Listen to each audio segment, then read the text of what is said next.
Buenos días. Luego de haber culminado el receso, estaremos retomando la capacitación número 1 con el profesor José Rangel. Les motivamos a lograr participar y realizar preguntas. Así que no se preocupen, chicos, no sean tímidos y participen. Muchas gracias y le doy la palabra al profesor. Buenas, de nuevo, ¿me escuchan? Por favor, confirmo. Correcto, profesor. Vale, muchas gracias.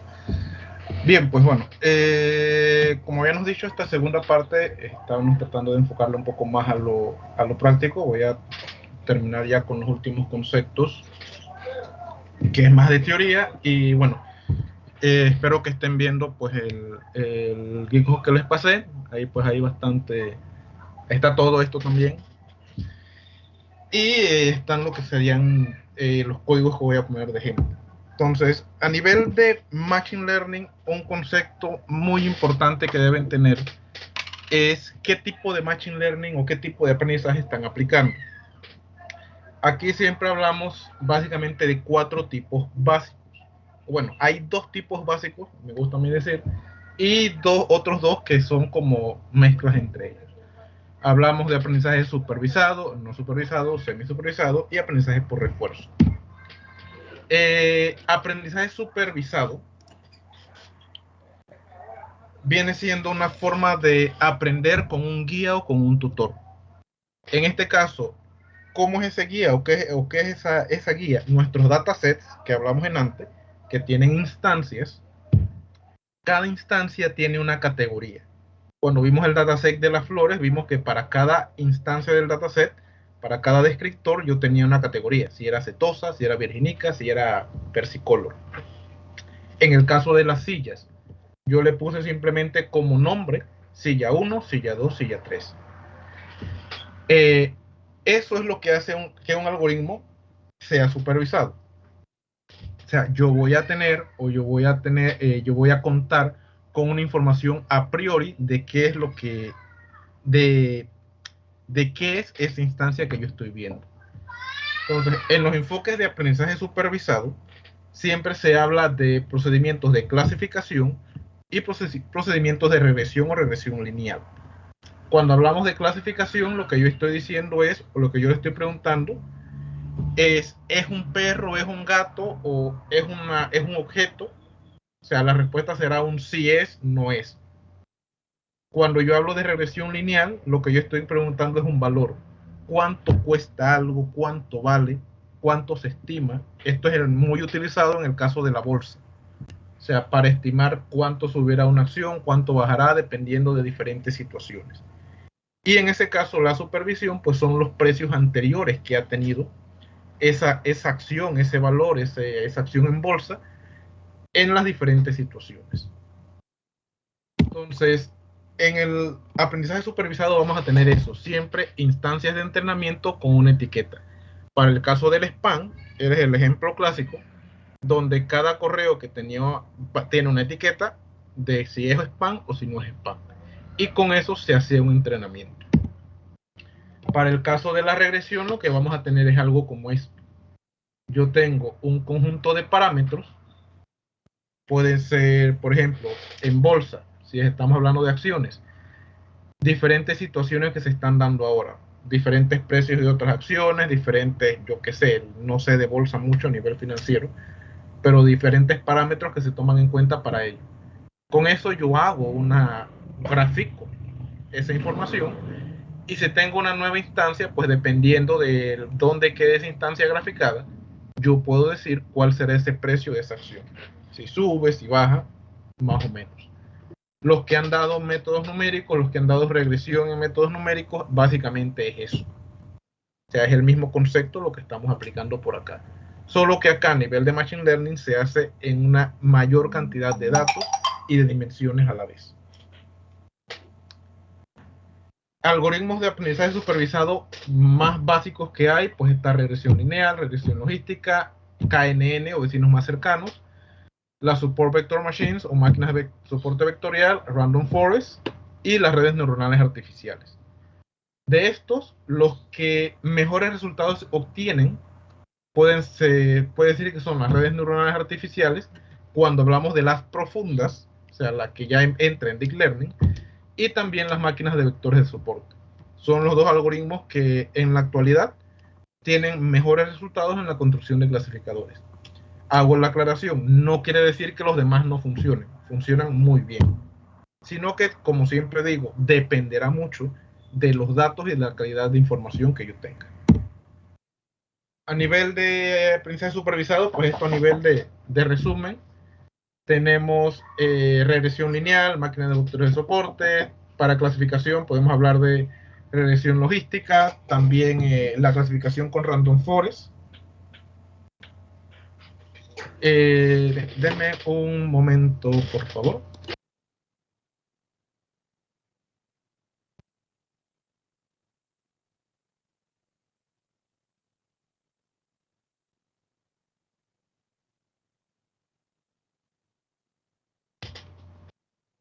Bien, disculpen, estaban pidiendo una llave por ahí.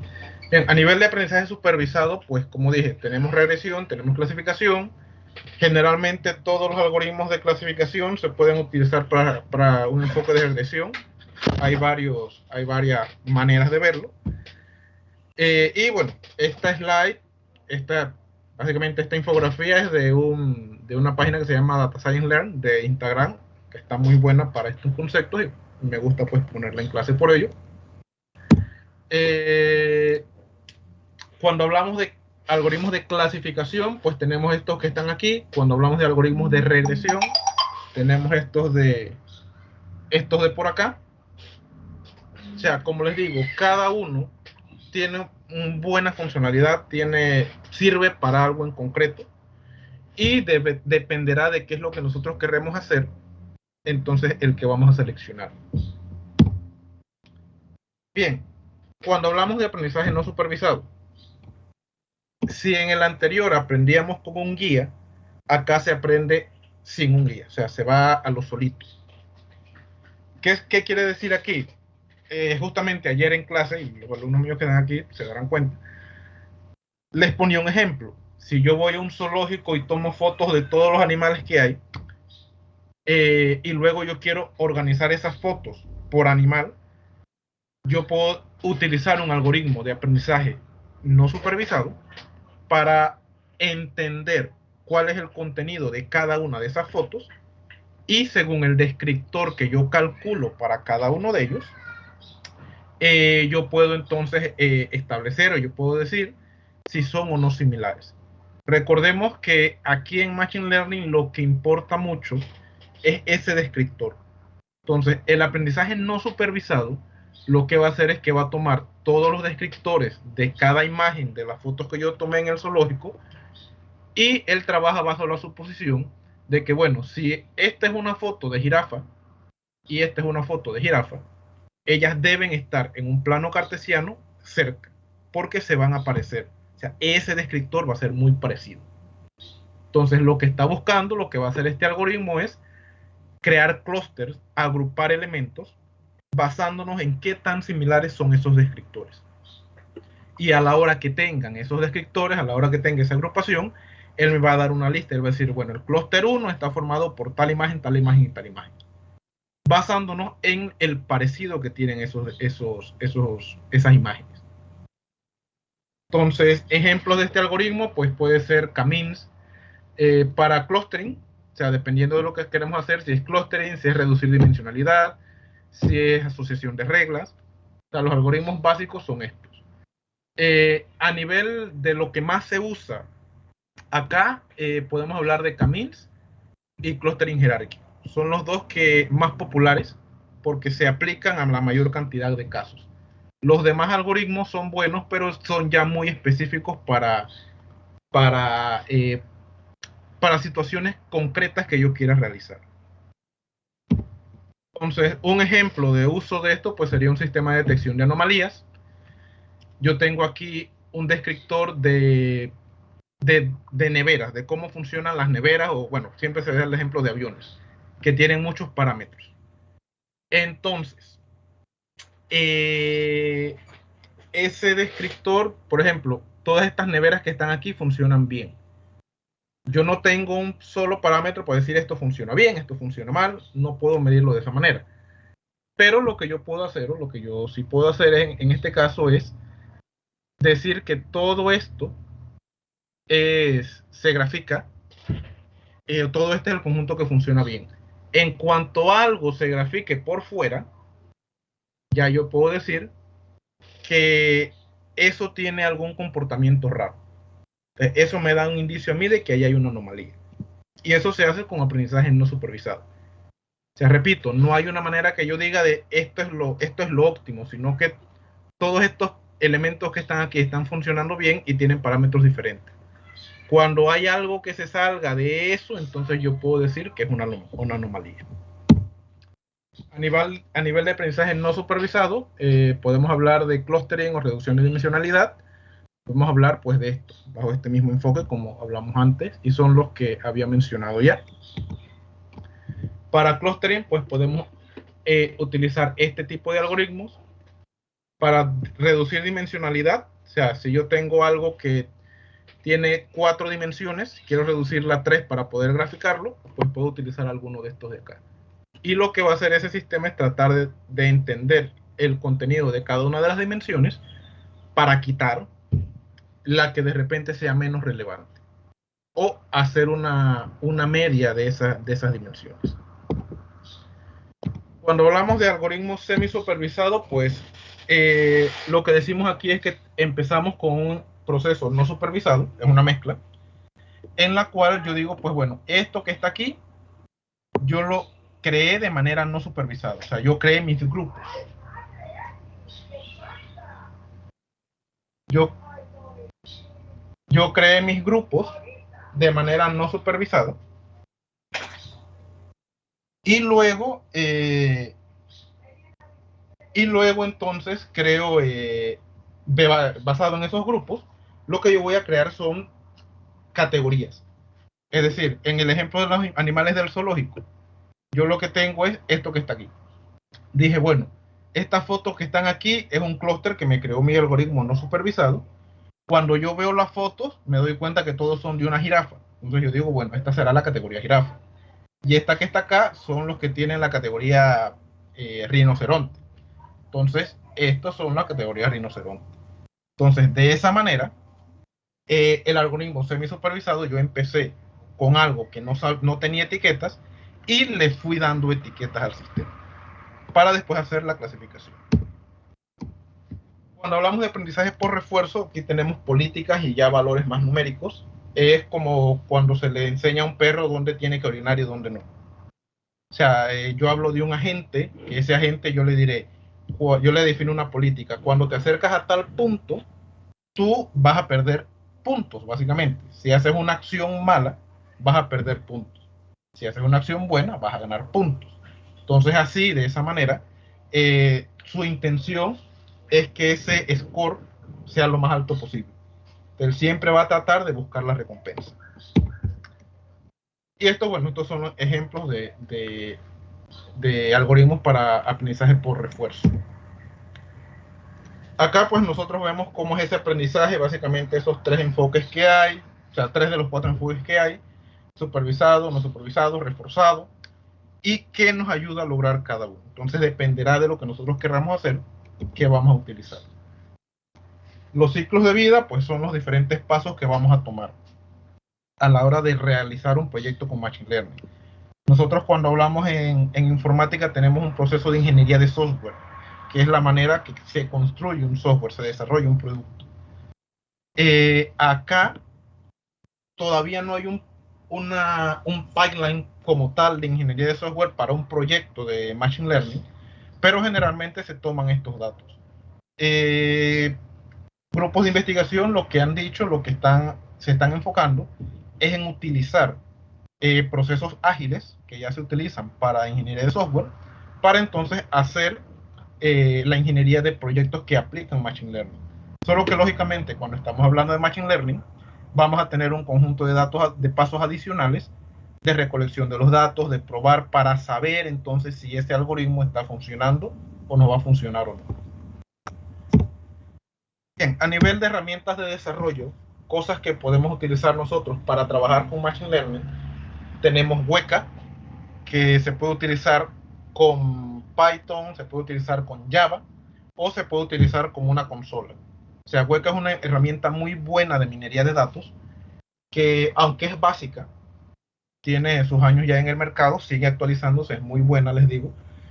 Tiene una funcionalidad de que si en algún momento nosotros no tenemos ni idea de lo que no tenemos ni idea de lo que tiene que ver con programación de un algoritmo de Machine Learning, pues podemos utilizarlo, porque todo se puede funcionar a través de paneles y todo eso.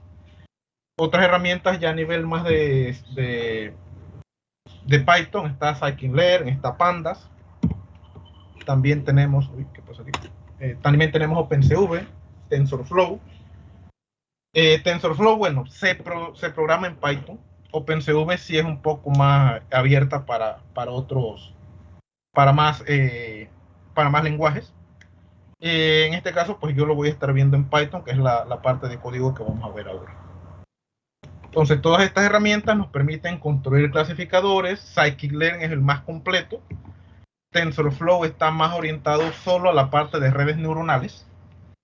Y OpenCV incluye módulos que nos permiten trabajar con tanto para Machine Learning tradicional como también Deep Learning. Y eso pues lo vamos a ver más ahorita. Entonces, bueno, no sé si hay alguna pregunta hasta aquí, alguna duda, algo que no esté muy claro.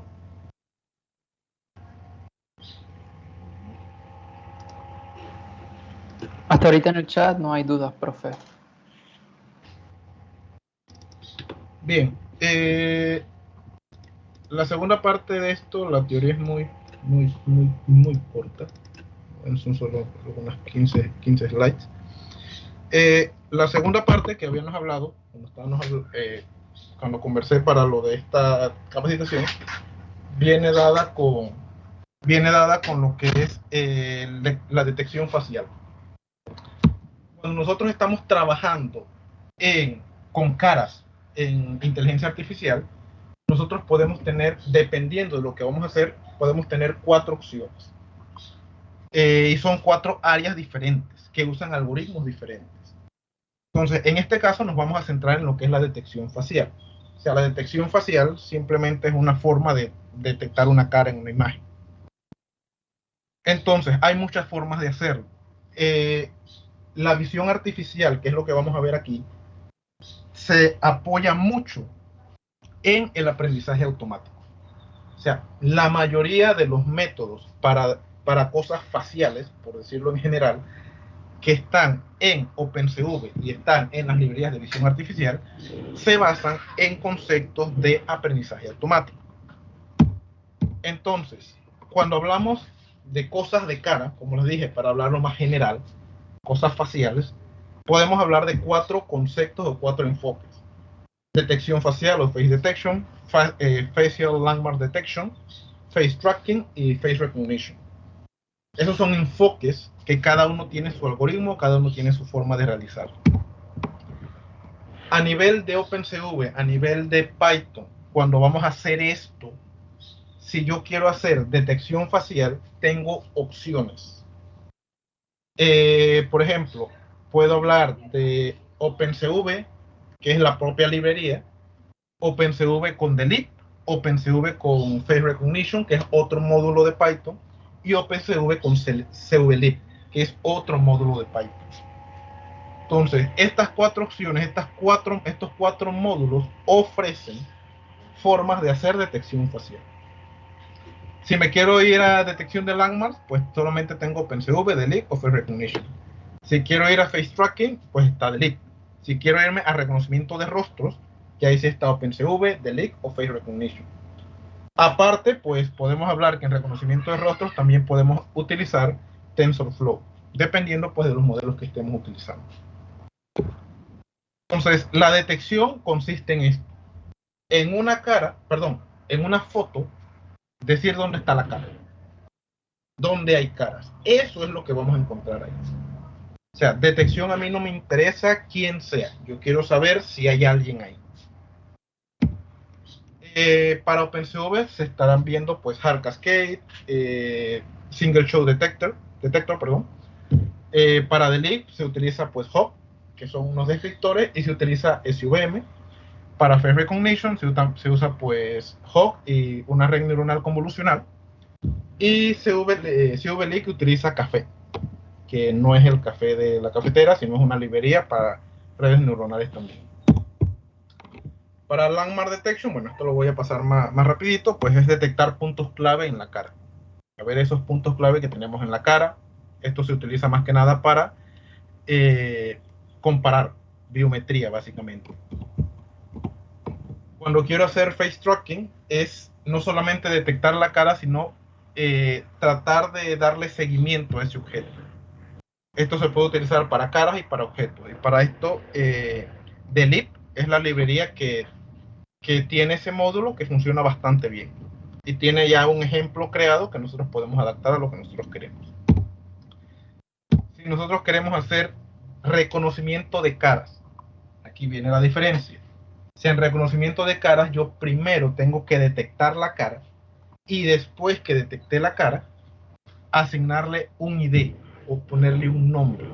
Es decir, aquí a mí sí me interesa saber quién es el de la foto. Anteriormente, en la detección facial, yo solamente decía, ahí hay alguien. Me vale un pepino quién es. En reconocimiento facial, yo digo, ahí está fulano de tal. Entonces, el primer paso para un algoritmo de reconocimiento facial generalmente es la detección. O sea, primero yo detecto la cara en la imagen y luego esa cara, ese recorte que yo hago de la cara, de la imagen total, se la mando al algoritmo de reconocimiento y el algoritmo de reconocimiento lo que va a hacer es buscar en la base de datos o buscar en su modelo a quién le pertenece esa cara. Entonces son dos conceptos que debemos tener claros. O sea, a nivel de reconocimiento, pues es lo que vemos, es lo que tenemos que estar viendo, es lo que podemos ir trabajando. Nosotros pues debemos el enfoque siempre de todo lo que tenga que ver con caras en visión artificial, generalmente empieza con ese paso de detección.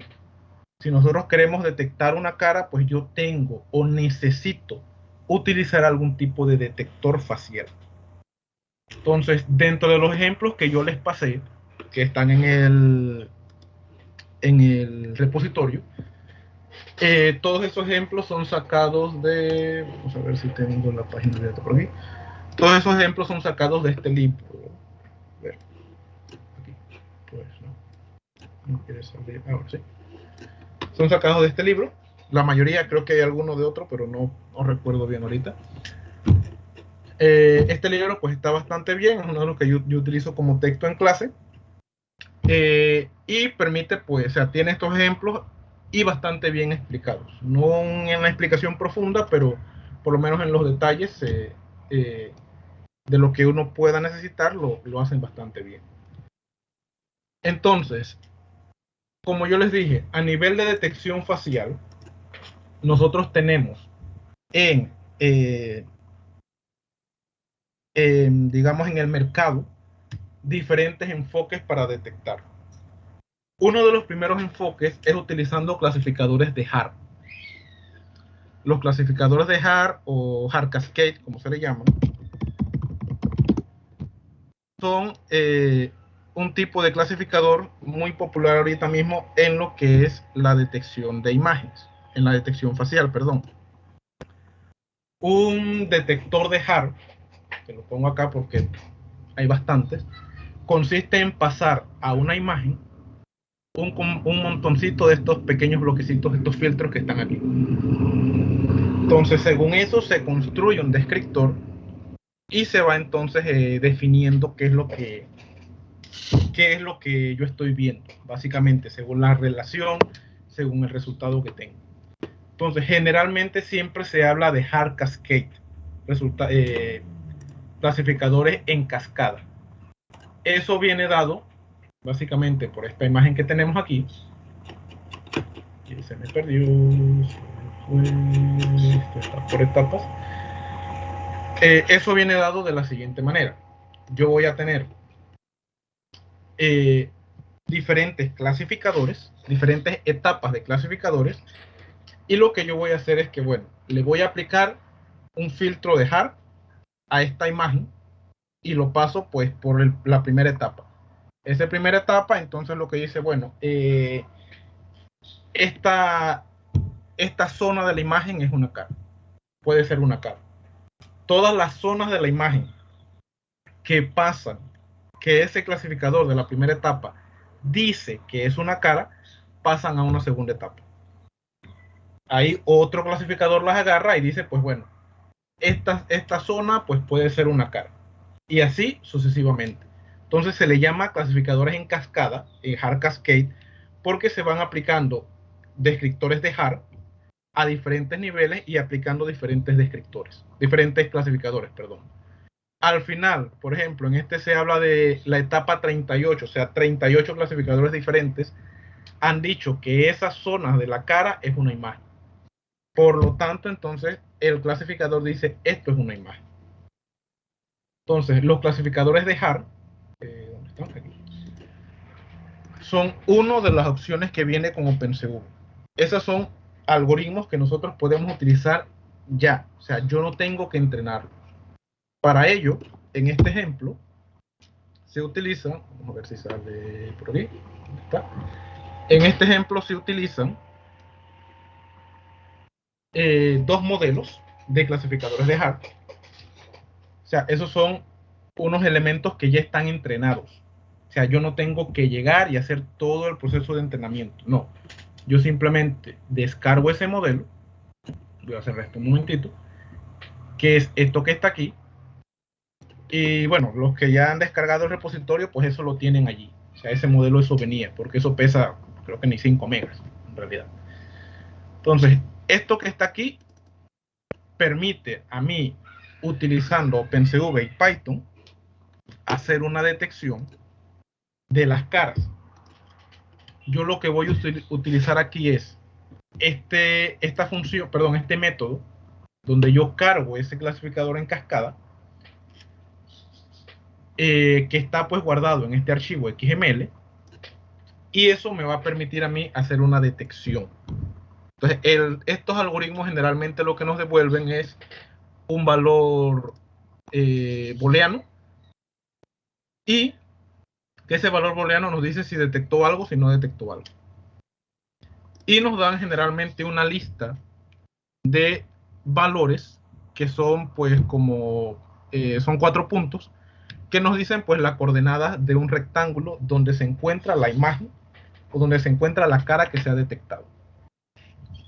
Entonces, en este caso, el ejemplo este es completo y utiliza dos métodos para hacer la misma detección. O sea, en el primero se utiliza una forma de detect multiscale para detectar utilizando un clasificador, que era este, y en el segundo se utiliza pues con otro clasificador. De igual manera, el segundo enfoque que se aplica es utilizar la función getFaceHAR, donde aquí yo directamente le paso la imagen y le paso directamente el modelo que yo quiero utilizar. Este modelo que está aquí, si yo lo quiero cambiar, pues yo busco la librería de modelos de HAR Cascade que existen y lo cargo. O sea, es lo único que tendría que cambiar. Lógicamente, tendría que cambiar un poco de los adornos que hay aquí para lo que es la demostración. Digamos, si lo quiero hacer más rápido, más enfocado, pero es lo único que tendría que cambiar. Todos estos modelos, en este caso esos XML, los que se usan aquí están disponibles, pero hay más. Entonces hay más, hay incluso uno de gato que está por aquí, no sé dónde quedó, creo que este. Demuestran, pues bueno, son todos modelos que ya han sido entrenados y que están a disposición. O sea, no tenemos que entrenar eso de cero. En la actualidad, la detección facial no, digamos, no es tan complicada por el hecho de que hay un montón de librerías que nos hacen todo el trabajo. Y nosotros lo que debemos saber es pues cómo aplicarlas. Entonces, El método básico que vamos a encontrar en todos estos métodos, en todos estos ejemplos que están aquí, va a ser cargar un clasificador, como lo vemos aquí, enviarle a ese clasificador una imagen, como lo vemos aquí, o como lo vemos acá, que hacemos los dos pasos a la vez, y luego hacer un procesamiento de lo que nos da. En el caso de estos, bueno, estoy con los gatos, se me estaba perdiendo. En el caso de estos ejemplos, en el caso de estos, a ver, fui para el que no era, se lo dejaron aquí. Ahora sí. En el caso de estos aquí, pues están utilizando dos clasificadores para ejemplificar. Ustedes pueden utilizar el que más les guste, el que más les convenga, dependiendo del problema que van a tratar. En este caso, si nosotros utilizamos este método de Detect Multiscale, yo tengo que enviarle la imagen en escala de grises. Si no, pues en este caso de esta de acá, yo envío la imagen tal cual la tengo, o sea, a colores, en RGB. Bien, ¿alguna pregunta, no sé, algún comentario hasta aquí? O sea, ya esto es un poco más código, un poco más pesado. No les pregunté si conocían Python, no sé si se me pasó antes que iniciamos. No sé si tengan alguna duda, alguna pregunta.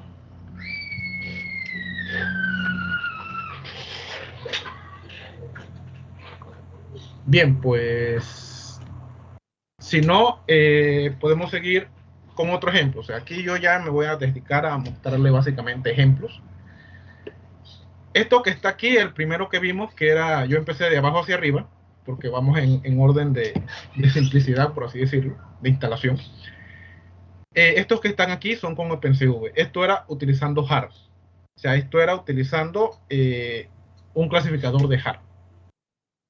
Como repito, como dije antes, esto nos devolvía una lista de valores de dónde estaba ubicada cada cara. O sea, nos daba las coordenadas de un rectángulo de dónde estaba ubicada cada cara. Con OpenCV yo puedo utilizar también otros enfoques. Un enfoque basado en redes neuronales, convolucionales o deep learning. Las redes neuronales convolucionales se enfocan en trabajar con imágenes. Siempre que oímos convolución en algún método, vamos a estar trabajando sí o sí con imágenes. Los que han dado Maxo, bueno, ya sabrán a dónde se usa, de dónde viene el cuento ese. Y los que no han dado Maxo, pues bueno, se enterarán cuando lo vean. En este caso, ustedes habrán oído hablar de TensorFlow, que es una de las librerías para Deep Learning que está, digamos, dando más la talla. En este caso, OpenCV en los últimos años lo que ha hecho es que ha agregado un módulo de redes neuronales profundas. De tal manera que él puede cargar modelos que han sido creados con TensorFlow sin la necesidad de tener todo el TensorFlow instalado. Este ejemplo que está aquí, si ustedes se dan cuenta aquí, yo uso solamente OpenCV, no uso TensorFlow por ningún lado. Entonces, lo que hace este modelo, lo que hace este enfoque de utilizar redes neuronales convolucionales es tomar un modelo entrenado con TensorFlow, que es este que está aquí, tomar la definición o la arquitectura de esa red neuronal, que es esto que está aquí, eso también se da en el GitHub, y hacer un proceso de detección. Entonces, ¿qué quiere decir esto? Que yo estaría aplicando Deep Learning a mi sistema sin necesidad de ponerme a entrenar una red neuronal de cero. Al momento de que yo ejecute esto, vamos a ver dónde sale, acá. Lo que me va a dar esto, lo que me devuelve el sistema, va a ser un conjunto de, igual, una lista de caras detectadas, me va a dar la coordenada. Generalmente siempre los algoritmos de detección de algo, ya sea de caras, de objetos, de gatos, nos van a dar la esquina superior derecha y la esquina inferior izquierda, debido a que con eso se puede hacer un rectángulo. Adicionalmente, estos algoritmos nos devuelven un valor de confidencia. En el caso de Deep Learning, ese valor de confidencia lo que dice pues es qué tan probable es de que en esa imagen que yo estoy viendo o de que eso que yo estoy señalando ahí es una cara. Entonces, En este ejemplo que tienen aquí, ustedes se van a encontrar esta línea así y esta línea por acá también comentada. El que yo acabo de utilizar es utilizando TensorFlow, o sea, un modelo de TensorFlow. La primera línea es un modelo de Café. Café, como les dije, es una librería para el trabajo con redes neuronales convolucionales. Surgió en el 2014, es bastante buena, pero TensorFlow la lleva a pisar, por así decirlo. Entonces Café ya ha quedado más dedicada a ciertas cosas más específicas. Pero sus modelos también pues son muy buenos. Entonces, con OpenCV yo puedo utilizar un modelo de Café y la forma de, o el trabajo, o la forma de detección es la misma. O sea, al final las respuestas son muy similares. Lógicamente, tengo porcentajes de accuracy diferentes porque son modelos diferentes. Pero al final, los resultados que estoy obteniendo son los mismos. El sistema me detecta las caras. Entonces, en este ejemplo, lo que nosotros tenemos que hacer, a diferencia del anterior, es que tenemos que crear una estructura que se llama un blob. En ese blob, nosotros vamos a meter esa imagen que yo quiero analizar. Las redes neuronales tienen la particularidad de que yo tengo que definir un tamaño de entrada. O sea, la entrada que yo voy a definir en el sistema, o sea, el alto por el height and width de la imagen, es fijo. Si yo tomo una foto en 4K, pues vete olvidando del 4K, porque si la red dice que él se come una de 300 por 300, tiene que ser de 300 por 300. Entonces, aquí lo que estamos haciendo es, o sea, yo le estoy más o menos diciendo en dónde habría que hacer cambios. Aquí es donde yo le digo, entonces, esa imagen que yo voy a procesar, le estoy haciendo todo el preprocesamiento. Le estoy creando un blob, o sea, metiéndola digamos, en el saquito donde yo lo voy a usar para pasársela a la red neuronal. Para ello yo tengo que decir cuál es la imagen, yo tengo que decir a qué tamaño voy a reducirlo. Y en este caso tenemos una imagen media. Una imagen media es, se sacan todos los valores de color de todas las imágenes que hay en el dataset, se saca el promedio, o sea, saca la media, y se le resta al sistema, se le resta a la imagen esta, para, digamos, que solamente quede lo más específico de la imagen. Esto es ya un proceso más de deep learning, de procesamiento, pero en este caso ya está hecho. Por lo tanto, si ustedes van a utilizar este modelo para hacer la detección, simplemente pues dejan esto tal cual. Esto tal cual, y aquí iría la imagen que ustedes van a utilizar. Entonces, en este caso, esta red nos va a dar, cuando yo hago el forward aquí, lo que yo le estoy pidiendo es que me dé la predicción sobre la imagen que yo le estoy enviando. Yo ya le metí aquí el blob de aquí, y él aquí hace el procesamiento, o sea, mete la imagen a la red la procesa y él me da el resultado. En este caso, ese arreglo de detections es una lista de elementos de 4 dimensiones, en los cuales la tercera dimensión es la confidencia o la certeza que tiene el algoritmo de que eso que yo he detectado es una cara. Entonces aquí esto ya es más que nada charratela para configurar el plot, para marcar la cara en la imagen y definirla entonces. Entonces, para bueno, este es uno que yo hice, este sí no venía en el libro. Nosotros podemos trabajar, o nosotros podemos utilizar trabajándolo en tiempo real. O sea, yo puedo utilizar una cámara en tiempo real y aplicarle todo esto. Vamos a ver si tengo el índice de cámara bien. Vale. Bien. En este caso, pues como ven, yo en tiempo real, si miro para un lado es que estoy viendo el otro monitor, yo en tiempo real tengo aquí, pues estoy aplicando el reconocimiento. Entonces yo, donde me muevo, el sistema es capaz de detectar pues la cara. Tenía una foto por ahí de mi sobrino, no sé qué se hizo. De igual manera, pues Este sistema permite, voy a buscar una foto aquí, una foto en el celular. Esto realmente funciona. A ver, tiene demasiado brillo, no lo ve bien. Entonces, de igual manera, pues yo puedo trabajar poniendo fotos adelante. Lógicamente aquí ahorita mismo tengo el celular, creo que tiene demasiado brillo y no lo está detectando bien. Vale, ahora sí.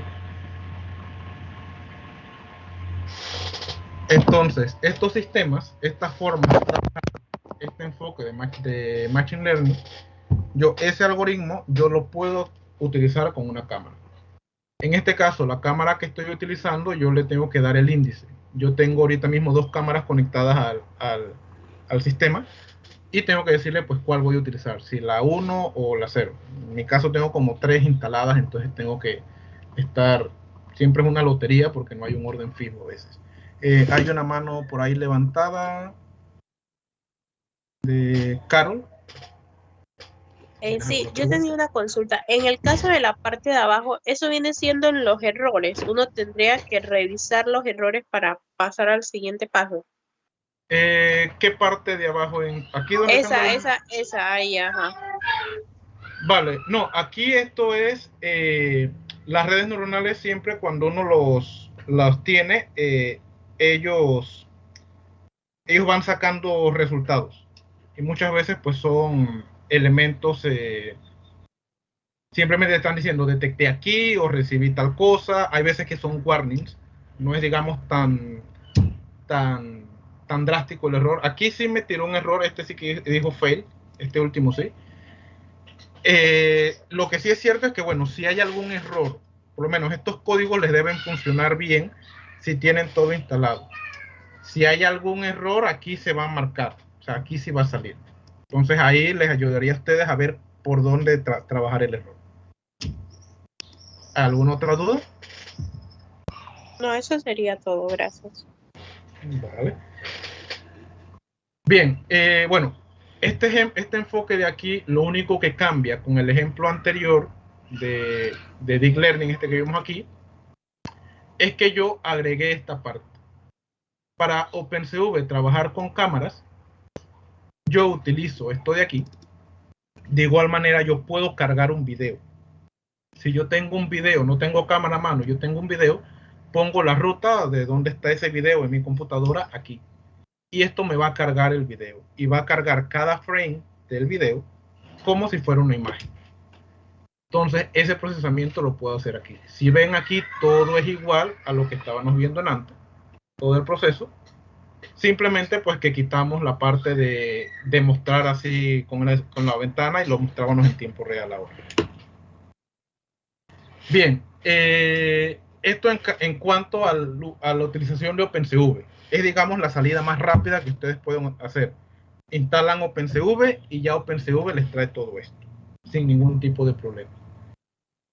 Hay una librería que se llama un módulo que se llama Face Recognition, que se puede instalar en Python y OpenCV, del cual nos permite utilizar un descriptor utilizando Hop. Yo en este caso, no lo he podido recomendar debido a que cuando lo ejecuto, si ven aquí, es algo que no he encontrado qué es lo que le pasa, básicamente no hace nada. O sea, se queda como pensando, pienso que hay algo que tengo que ajustar, pero no he encontrado cuál es la tuerca, por así decirlo, y no hace nada. En cambio, el de Face Recognition, utilizando CNNs, utilizando redes neuronales convolucionales, en este caso, pues hacemos básicamente lo mismo. Vamos a cargar un modelo, vamos a utilizar, perdón, un modelo, y se le va a pasar una imagen. A ver, aquí. ¿Dónde está? Aquí. Nosotros aquí lo que pasamos ya el parámetro, esto es interno, ya la librería no tiene que cargar tantas cosas, tantos modelos, sino que ya sí, aquí se le dice qué método utilizar. Si ustedes vieron el de Hop, creo que era aquí, yo el mismo código, simplemente aquí le decía cuál era el nombre que iba a utilizar. Acá, uy, se me fue de nuevo. Acá yo le estoy diciendo, pues bueno, quiero que hagas un reconocimiento utilizando CNNs. Entonces, al ejecutar este sí me funcionó ayer. Vamos a ver si por ley de Murphy no pasa nada. Acá entonces lo que yo voy a hacer, los de CNN generalmente demoran un poquito más. Si les digo, no se asusten. Debido a pues que dependerá de la computadora. O sea, puede pedir un poquito más a nivel de computadora. Entonces, aquí pues lo vemos. O sea, estamos haciendo detección con la CNN, utilizando pues dos enfoques de CNN y obtenemos buenos resultados. Entonces, todos estos ejemplos que vemos aquí, o sea, si yo sigo, vamos a caer en lo mismo. O sea, son ejemplos que utilizan Hawk, que utilizan CNN para detección. Si utilizo este de Delig, Delig es otra buena librería también para trabajar. Y vamos a obtener resultados similares. Entonces, siempre que trabajamos en detección facial, lo primero que tenemos que hacer es seleccionar qué modelo vamos a utilizar.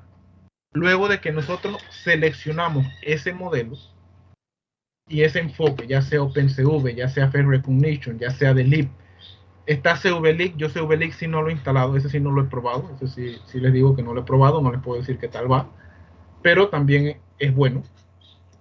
O sea, cualquiera de estos modelos funciona. Entonces, a la hora de nosotros implementar nuestro programa, lo que nosotros debemos hacer es, pues bueno, decidir cuál yo quiero utilizar. O sea, cuál voy a utilizar, cuál de repente me da mejores resultados. Ustedes han visto que aquí la mayoría están todos en porcentajes de reconocimiento de más del 70%, más del 80%. Por lo tanto, cualquiera de estos les va a servir perfectamente para hacer detección facial. Entonces, si yo quiero hacer algo más con la detección facial, o sea, yo detecté la cara, porque esto generalmente es el primer paso, yo detecté ya la cara. Lo siguiente que yo quiero hacer es reconocer o hacer algo en esa cara, pasarle un filtro, quiero taparle los ojos, les iba a enseñar uno también que tenía por acá, quiero agregarle algo adicional, todo eso lo puedo realizar sin ningún tipo de problema. Pero lo primero, o sea, lo que generalmente se hace, el primer paso, es aplicar o detectar y recortar la cara. Entonces voy a abrir un último ejemplo que les iba a mostrar. Estos son ejemplos que yo uso inclusive en mis laboratorios. Vale, este de aquí. Nosotros podemos utilizar, en este caso, yo lo que utilizo, bueno, no lo cuento, lo hago para que quede más claro qué es lo que voy a hacer. Vamos a ver, se agarró la cámara aún. En este caso, lo que yo estoy haciendo es, miren aquí, utilizando un sistema de detección facial que es lo que hace es que detecta la cara, se perdió, y a través de un procesamiento, a través utilizando esto se le llama básicamente realidad aumentada, lo que hace es que le agrega a esa cara algo.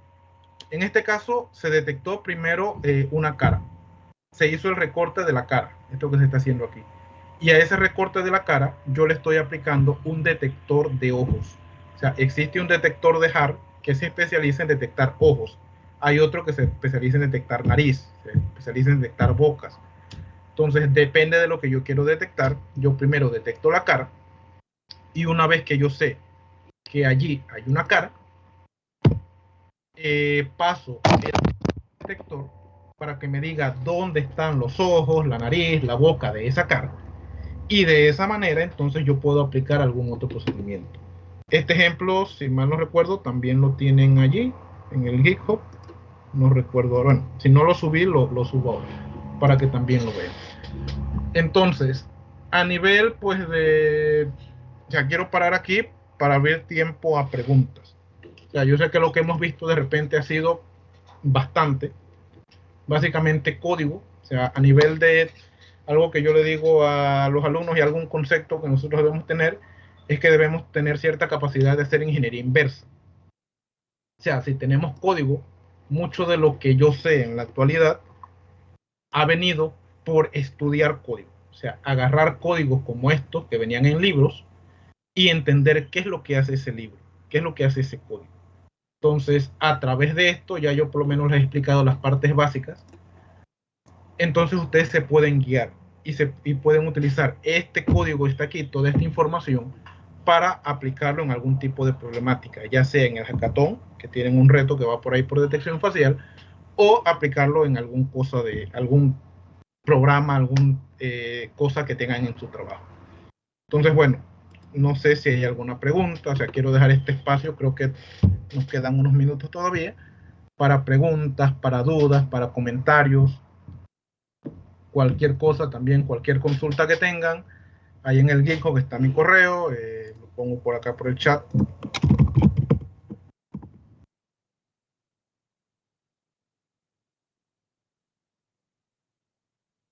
Para que si alguien tiene alguna pregunta que le surja en el transcurso de la semana, pues me puede contactar. Yo en la medida de lo posible que pueda, pues le estaría respondiendo. Entonces no sé si hay alguna pregunta, alguna duda, algún comentario. Una consulta, disculpe, buenos días, con respecto al hub. Si puede poner un momento el código, Vale. por favor. Voy a poner este de delete, que creo que este sí era el que me corría. Sí, dime. Aquí, en una parte del código usted utilizaba el hub para uno de los procesos, pero no entendí, lo declaraba, pero no entendí para qué lo utilizaba en ese. Creo que era en el otro. Vale, el de Face Recognition. Sí, creo que era en ese. En un momento utilizaba, exacto, en esa parte después del Face Recognition, cuando nombra ahí el hub, es solamente para indicarle que utilice ese tipo de... Exacto.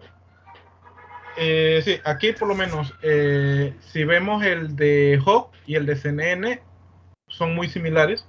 Lo único que cambia aquí es que esto es como un trigger dentro de este método, y lo que hace es que le dice cuál utilizar. Entonces aquí le dice que utilice CNN, acá le dice que utilice Hawk. Hawk es un algoritmo que se llama histogram of gradients. O sea, ¿qué hace? Le saca el gradiente a una imagen. El gradiente, y esto es un concepto de cálculo, o sea, cuando hablamos del gradiente, estamos sacando pues hacia dónde se está orientando un punto. Y aquí el gradiente se le saca a la imagen. Entonces, él utiliza esa ecuación de obtener el gradiente, define cuál es la orientación que tiene el color en este caso, y según eso hace un histograma. Ese es el descriptor de Hawk. Y es un descriptor muy bueno, muy utilizado en todo esto. Vale, ¿alguna otra pregunta, alguna otra duda?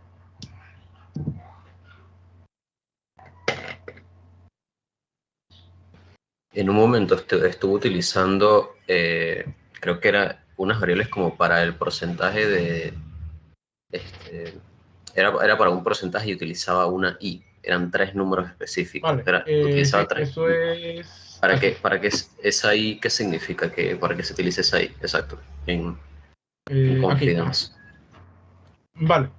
Aquí es que nosotros queremos, cuando la red neuronal, que está aquí, nos devuelve las detecciones, él nos va a dar un arreglo de puros elementos, o sea, un arreglo de 4 dimensiones que vamos a tener, donde yo voy a tener la ubicación, la confidencia y otra información más de el elemento. Entonces, aquí lo que yo estoy tomando es de la dimensión de la primera, esto es un arreglo, o sea, la coordenada 0, 0 y 2. O sea, lo que estoy tomando ahí es el valor de confidencia para la cara número i. O sea, si yo detecté 10 caras, aquí el i va a ser pues del 0 al 9 y el valor 0, 0, 1, 2 va a ser el valor de confidencia para la primera cara.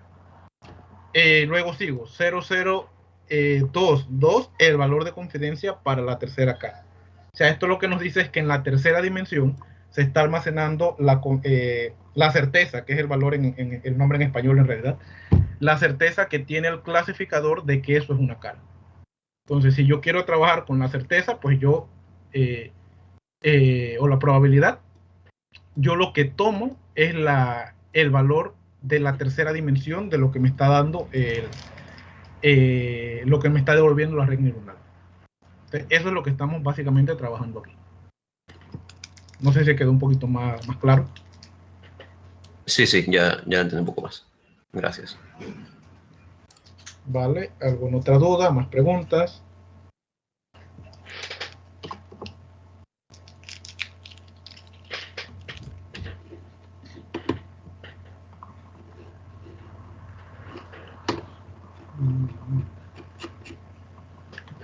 Aquí, pues creo que esto era todo.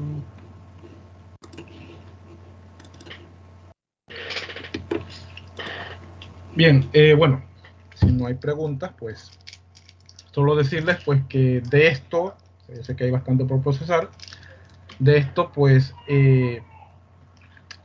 hay enfoques por allí en internet que utilizan redes neuronales, también hay enfoques ya en OpenCV para detectar emociones, para entrenar sistemas con emociones, para hacer reconocimiento facial, o sea, ya decirle un nombre de quién es en una foto. O sea, todo eso lo pueden encontrar en OpenCV y en internet, por ahí hay bastante. Y dependerá, pues, bueno, de qué es lo que ustedes quieren hacer o qué es lo que ustedes van a aplicar para ese tema. Entonces, bueno, como les dije, si hay alguna pregunta adicional, si alguien tiene alguna duda, me pueden escribir. Yo, en la medida de lo posible, pues voy a estarle dando respuesta. Y bueno, si tienen preguntas también del código, pues cualquier cosa me escriben. Entonces creo que ya estamos en tiempo, ¿no? Si me confirman. Creo que era originalmente hasta las 10:20.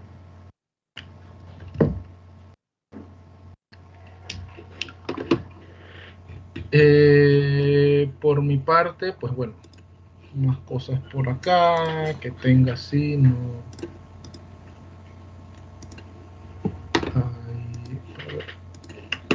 Okay.